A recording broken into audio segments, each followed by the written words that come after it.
Assalamualaikum yurttaşlar, yine Xudo xolasa Karkaçlı okuşları Allah'ımız bol tuttu şifring. Xudo xolasa reykelerini bulduk. Şimdiki meselede indi Xudo xolasa sim bırgılarını bersek şunu yapıp onun karkazlarında okuş gerek. İşte bazı reykelerimiz kaldı. Hazır yiğitle kesip algandan keyin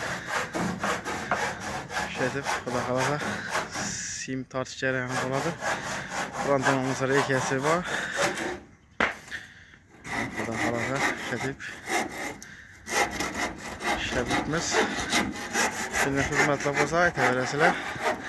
Manzilga kelsak, Xorazm viloyati Hazorasp tumani bo'ylab ishlaymiz. Bu yanimiz Pitnak shahriga ham Hazorasp Juvondiroqdan ishlaymiz.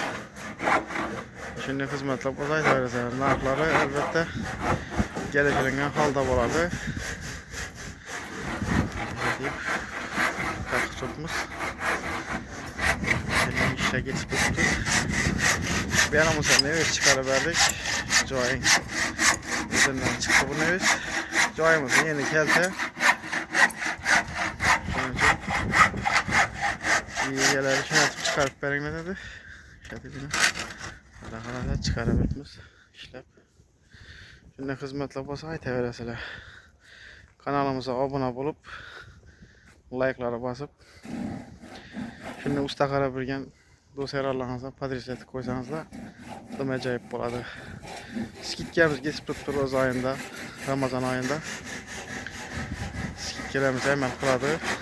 Roza tamam bo'lincha Xudo xolasa undan keyin ham geliştirib qilib beramiz. Tak 18 milyondan şifre kvadratı. 18 milyondan Hazorasp bo'ylab qaqib beramiz. Bunu edip, elbette çırayla edip işlerimize 100% sıfatlı garantiye var. Şimdi edip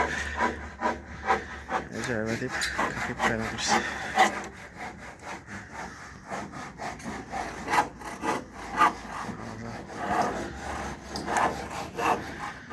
Videonun yakınlardan görüyorlarınız için hemen ise rahmet.